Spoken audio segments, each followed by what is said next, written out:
Hey guys, it's Jedd here from Disrupt Tutoring, and as always, it's such a pleasure to join you. Today we've got a rate question, and it's going to be fairly straightforward, so I'm excited to help you out with it.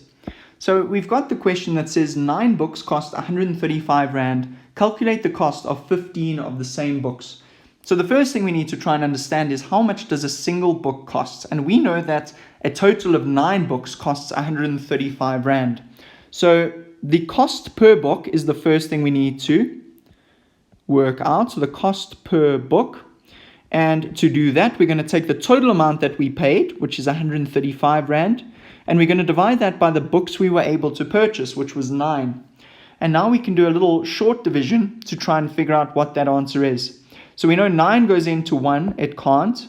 9 goes into 13 once, and we have a remainder of 4, which is 45. So we carry that, and we've got 45. 9 goes into 45 5 times, and that would mean that it's 15 Rand per book. Okay, so that is our cost per book. Now moving on to the next part of the question, they've asked us calculate the cost of 15 of the same books.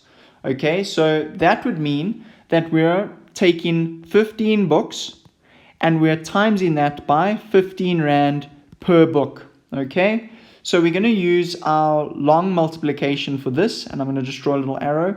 15 times 15.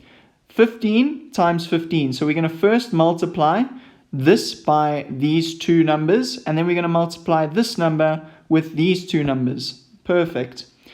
So we're going to say 5 times 5 is 25, carry the 2, 5 times 1 is 5, add 2 is 7. Okay, now we need to add a 0 in before we start with the next line. 1 times 5 is going to be 5, 1 times 1 is going to be 1, and now we add these up. 5 plus 0 is 5, 7 plus 5 is going to be 12, and 1 plus 1 is going to be 2. So that would mean that the total cost for 15 of the same books is going to be 225 Rand. And this is worth a good few marks, guys.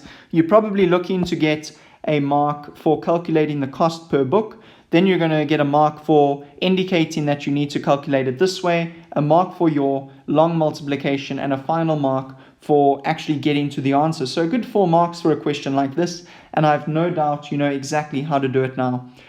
Brilliant, guys. Thanks so much for joining us. Before I go, very special thank you to our sponsors for making this video possible. Read up more about them in the description below. If you're keen for more videos like this, visit us at our website and see if there are some more videos that can help you with some of the problems you're experiencing in mathematics at the moment. If we don't have a solution to your question up yet, remember you can send us that question and we will respond with a personalized video just for you. Until the next time, guys, stay epic.